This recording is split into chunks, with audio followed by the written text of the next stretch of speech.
Good morning মৰমৰ ছাত্ৰ ছাত্ৰীসকল। আজি মই অনলাইন পাঠদান আৰম্ভ কৰিম।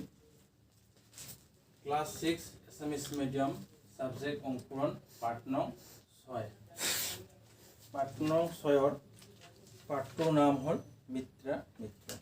মই যোৱা ভিডিঅ'ত কিছু পাঠ আলোচনা কৰি হৈছে আৰু প্ৰশ্ন কিছু উত্তৰ দিয়া হৈছে। এতিয়া আহি পৃষ্ঠা নম্বৰ 39। মৰমৰ ছাত্ৰ ছাত্ৰীসকল তোমাৰ লগত কিতাপটো উলিয়াই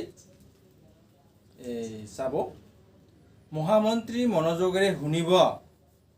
মহামন্ত্ৰী মনোযোগেৰে শুনিব। হয় মহাৰাজ, ঈশ্বৰে নিশ্চয় আমাৰ আটাইৰে প্ৰাৰ্থনা শুনিলে। মহামন্ত্ৰী ক'লে আমাৰ সকলোৰে প্ৰাৰ্থনা ভগৱানে শুনিছে। ওপৰলৈ চাই সেৱা জনাব, ওপৰত চাই শ্ৰদ্ধা কৰিব, সেৱা কৰিব। নেপথ্যৰ পৰা যজ্ঞদত্তৰ হয় হওক, মহাৰাণীৰ জয় হওক, মহাৰাজৰ জয় হওক আদি ধ্বনি ভাহি আহিব।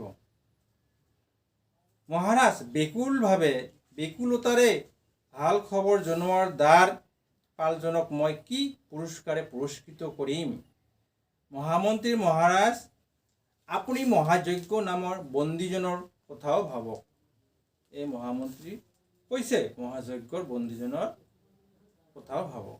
যিজনে জীৱন দিব পাৰে সেইজনে কাৰোবাৰ প্ৰাণ ল'ব পাৰেনে? যিজনে জীৱন দিব পাৰে সেইজনে কাৰোবাৰ প্ৰাণ ল'ব পাৰে নেকি? স্বৰ্ণকাৰে সঁচা কথা কৈছিল জানো নে পুৰস্কাৰৰ আশাত? এই স্বৰ্ণকাৰ সত্য কথা কৈছিল। মহাৰাজ, চিন্তা কৰি এয়া আপুনি হয়তো ঠিকেই ভাবিছে। মহাৰাজে কৈছে চিন্তা কৰি কৈছে আপুনি ঠিকেই ভাবিছে।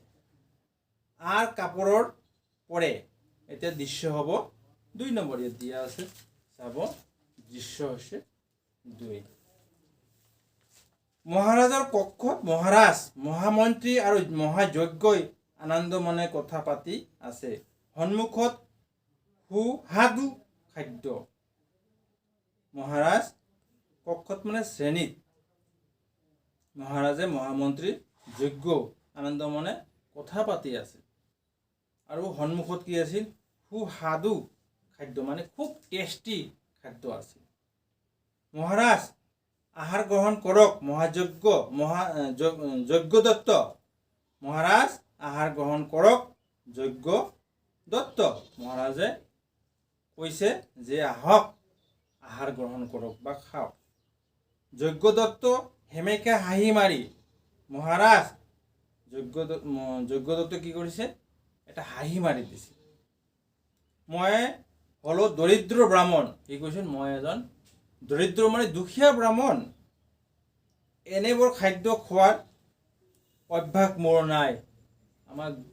মই এজন দুখীয়া ব্ৰাহ্মণ, গতিকে মই এই ধৰণৰ ভাল খাদ্য মোৰ খোৱাৰ অভ্যাস নাই। লোভতে গ্ৰহণ কৰিলেও পেটৰ অসুখেই হ'ব। যদি মই লোভত গ্ৰহণ কৰোঁ তথাপিও পিছত কি হ'ব? পেটৰ বেমাৰ হ'ব। মহাৰাজ হাঁহি আপুনি দেখোন বিদূষকো চেৰ পেলাব। আপুনি মহাৰাণীক জেই তোলাৰ বাবে অশেষ ধন্যবাদ। মহাৰাজ কৈছে বিদূষকো চেৰ পেলাব, তাকো মানে চেৰ পেলাব বুলি কৈছে। আপুনি মহাৰাণীক জীয়াই তোলাৰ বাবে অশেষ ধন্যবাদ। সি কৈছিল মহাৰাণীক জীয়াই তোলাৰ কাৰণে আপোনালৈ ধন্যবাদ থাকিল। হাঁহি সামৰি মাৰিছে। বাৰু এতিয়া আমি আচল কথালৈ আহোঁ। কি কৈছে? বাৰু এতিয়া আমি আচল কথালৈ আহক, আলোচনা কৰোঁ। আৰু আমাৰ আজিৰ এইখিনি প্ৰথম এই পৃষ্ঠাটো মই পাঠ কৰিলোঁ আৰু লগতে বুজাই দিলোঁ।